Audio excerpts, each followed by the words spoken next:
नमस्ते, कैसे हैं आप सब लोग। आज जो मैं सक्सेस स्टोरी लेकर के आई हूँ ये है सुरभि पाठक की, और इनकी पहले भी एक सक्सेस स्टोरी आ चुकी है। और चलिए देखते हैं कि इन्होंने क्या लिख करके भेजा है। ये लिखती हैं, इन्होंने मुझे अपनी स्टोरी मेल की थी जिसे मैंने कॉपी करके अपने व्हाट्सएप पर ले लिया था। तो चलिए पढ़ते हैं कि इनकी स्टोरी क्या है। ये लिखती हैं, आई लव यू दीदी, I love you, I love you, I love you, आप मेरी जान हो। आय होए, I love you too so much. दीदी, 2 साल पहले जिस चीज के लिए मैं पागल थी, मर रही थी, मैनिफेस्ट कर रही थी, सब कुछ कर रही थी, आप सब कुछ जानते हैं कि मैंने क्या क्या खो दिया है उस चीज को पाने की वजह से। मैंने अपनी माँ तक को खो दिया है उस चीज को पाने के लिए। वो चीज है वैभव। ये स्टोरी आप प्लीज सबके साथ में शेयर कीजिएगा जो लोग अपने पार्टनर को पाना चाहते हैं टॉक्सिक रिलेशनशिप में रह करके भी। आज की स्टोरी बहुत सारे ऐसे कपल्स को हेल्प कर सकती है। 2 साल पहले मैं इस इंसान की वजह से मरने चली गई थी, क्योंकि मैं गिड़गिड़ा रही थी, इससे प्यार की भीख मांग रही थी। और आपने मुझे समझाया कि प्यार भीख में नहीं मांगा जाता, ये तो फ्री में पाने वाला तोहफा है।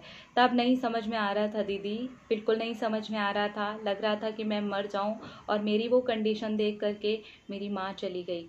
आज मैं बहुत अजीब सा फील कर रही हूँ और आपको ये सब कुछ लिख रही हूँ। आपने मुझसे कहा था वो आएगा, आना तो उसका तय है, लेकिन तू यहाँ से निकल जा, ये रिलेशनशिप तेरे लिए नहीं है। और तब मुझे लगा कि समझाना और सिखाना बहुत ज़्यादा आसान होता है, लेकिन जो उसको झेल रहा होता है वो वही जानता है। लेकिन आज मुझे समझ में आता है कि आप बिल्कुल सही थी और आप मुझे सही रास्ता ही दिखा रही थी। फिर आपको याद होगा कि जब मैं आपके वर्कशॉप में आई, तब भी वर्कशॉप का यही मेन मकसद लेकर के आने वाली थी कि मुझे मेरे रिलेशनशिप को वापस पाना है, मुझे मेरे वैभव को वापस पाना है, उस दीप शिखा से कैसे भी करके उसको छीन लेना है। तब आपने मुझे अपने वर्कशॉप में लेने से पूरी तरह से मना कर दिया। फिर मुझे लगा कि आप कितने ज़्यादा रूड हो, मैं इतनी ज़्यादा तकलीफ़ में हूँ अपने रिलेशनशिप को लेकर के, बजाय मुझे अपने वर्कशॉप देने के आप मुझे अपने आप से ही हटा रही हो। लेकिन आप मुझे समझाती रहीं और आपने मुझे बहुत समझाया। और फिर तब मुझे 6 महीने के बाद जब लगा कि मुझे अपने आप को हील करना है, सेल्फ लव करना है, तब ये समझ में आया कि कब तक वैभव वैभव वैभव मैं करती रहूँगी, जो कि मुझे अपने जूते के बराबर भी नहीं समझता, जो मुझे मेरे मुंह पर बोलता है कि तुम दीप शिखा के पैर की जूती तक नहीं हो, मुझे तुम अपनी ज़िंदगी में नहीं चाहिए, जहाँ तुम्हारी माँ गई है वहीं तुम भी चली जाओ। और तब मुझे लगा कि अब मुझे जीना है और अब मुझे करना है। आज मैं इतनी बड़ी कंपनी में जो काम कर रही हूँ, वहाँ मैं उसको चपरासी तक ना रखूँ। आज समझ में आ रहा है कि उसकी कोई वैल्यू ही नहीं थी मेरी लाइफ में। रोहन के बारे में भी दीदी मैंने आपको बताया है। सबसे पहली चीज़ तो आपने मेरी एनर्जी को पूरी तरीके से हील कर दिया। मुझे याद है उसके बाद ही आपने, जब मैंने सेल्फ लव करने के लिए कहा, मैं टूटी हुई आई थी आपके पास, जब वैभव ने माँ के पास चले जाने की बात की, तब आपने मुझे अपनी वर्कशॉप में ले लिया और चीज़ें बदलती चली गई। आज उस वैभव का मैसेज आया है मेरे पास और वो गिड़गिड़ा रहा है मेरे सामने। उसका मैसेज पूरा का पूरा मैंने स्क्रीनशॉट आपको भेजा है, आप पूरा पढ़ लीजिए कि वो किस तरीके से गिड़गिड़ा रहा है। किसी दूसरे नंबर से उसने मुझे मैसेज किया है, मेरा ऑफिस का नंबर उसने पता नहीं कहाँ कहाँ से ढूंढ करके निकाला और मुझे मैसेज कर रहा है, मैं तुम्हारे बिना मर जाऊँगा, मैं जी नहीं सकता, मुझसे बहुत बड़ी गलती हो गई है, प्लीज़ तुम मेरे पास आ जाओ। लेकिन अब मैं रोहन को धोखा नहीं देना चाहती। उसने तो मुझे मेरी माँ के पास भेज ही दिया था, लेकिन मेरी माँ शायद मुझे अपने पास बुलाना नहीं चाहती। वो चाहती है कि मैं रोहन के साथ में एक अच्छी शादीशुदा ज़िंदगी बिताऊं। दीदी प्लीज़ मेरे स्क्रीनशॉट्स आप शेयर मत करना, क्योंकि मैंने आपको सारी पर्सनल चीज़ें भी वहाँ पर भेज दी हैं। तो वैभव के पास जाने का तो सवाल ही पैदा नहीं होता। तो वो सारे लोगों को मैं मैसेज देना चाहती हूँ जो टॉक्सिक रिलेशनशिप में हैं। आप अपने आप को नहीं देख रहे, अपने आप से प्यार नहीं कर रहे, आपको पता नहीं है कि आप खुद को भी खो देंगे और अपनों को भी खो देंगे। ऐसी गलती मत करो। मैंने मेरी माँ खोई है, खुद को खोया है, मैं वो पेन जानती हूँ और मैं सब कुछ समझ रही हूँ। और दीदी एक और चमत्कार हो रहा है, प्लीज़ आप मुझे ज़रूर बताना कि ये क्या चमत्कार है।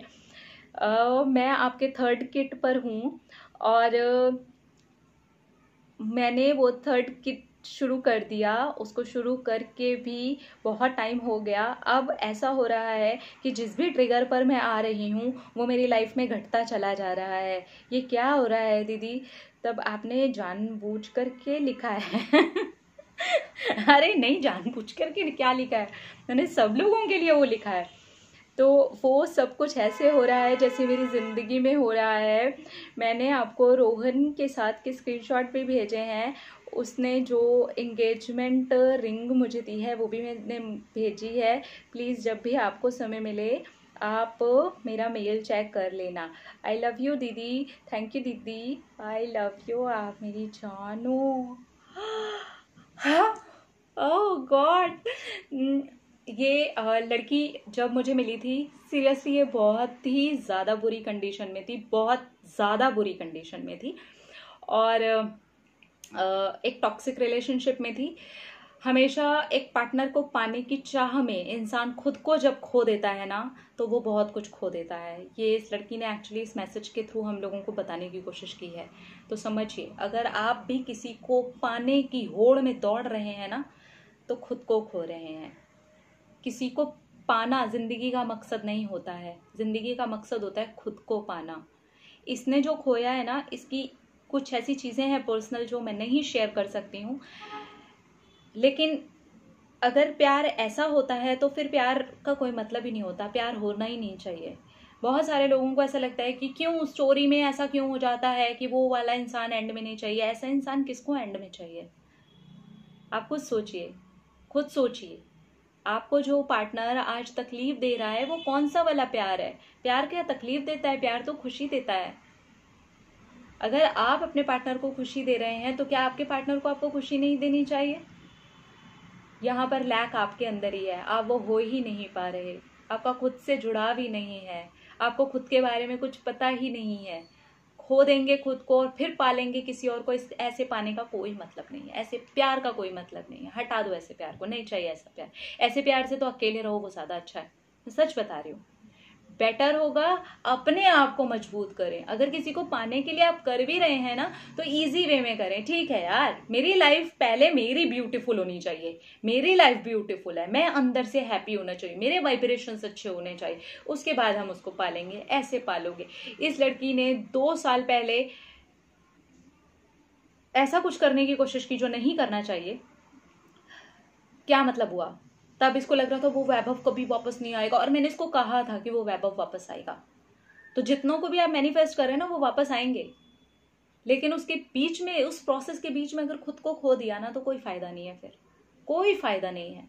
अपने आप को बनाओ यार, अपने आप को तगड़ा करो, अपने आप को बलवान बनाओ, अपने आप से प्यार करो, उसके बाद देखो कि क्या होता है। और जिस ट्रिगर्स की इन्होंने बात की है, देखिए आप लोगों ने, बहुत सारे लोगों ने किट्स लिए हुए हैं, तो उसके अंदर जो ट्रिगर्स आते हैं ना, कई बार क्या होता है, जब आप हाई वाइब्रेशन पर होते हो और मिक्स हो जाते हो ना चीज़ों के साथ में, तो जो जो वहाँ लिखा रहता है ना, आप जैसे उस पेज के ऊपर जाएंगे ना, तो आपको लगेगा ये तो हो ही रहा है लाइफ में। यही तो मेरा मकसद था ट्रिगर्स बनाने का, कि आप उसको फील करना शुरू कर दो। तो इनको तो 3rd किट में ही पता चल गया, किसी किसी को तो 7वीं में, 8वीं किट में उनको ट्रिगर्स के साथ में समझ में आना शुरू होता है। ओ, ये तो मेरी लाइफ में होना ही शुरू हो गया। तो इस तरीके से ये काम करती हैं चीज़ें। और सुरभि, मैं आपके लिए बहुत खुश हूँ, मैं आपके लिए और रोहन के लिए बहुत खुश हूँ। मैंने वो सब कुछ देखा, जितना भी कुछ आपने भेजा, डेफिनेटली मैं उसको शेयर नहीं करने वाली हूँ यहाँ पर, but I love you, I love you यार। जिंदगी आज जीने के लिए आए, मरने के लिए थोड़ी ना, किसी के पीछे हर वक्त रोने के लिए थोड़ी ना, खुश होने के लिए, स्माइल के लिए। रिश्ते में भी हम तभी जाते हैं जब हमें वहाँ पर स्माइल मिलती है। उसके बाद अगर सालों साल का रोना धोना लगा हुआ है ना, तो हट जाओ, move on, enjoy your life. आप बेस्ट हो, यू डिजर्व द बेस्ट। अपने आप से ढेर सारा प्यार करो। आई लव यू ऑल।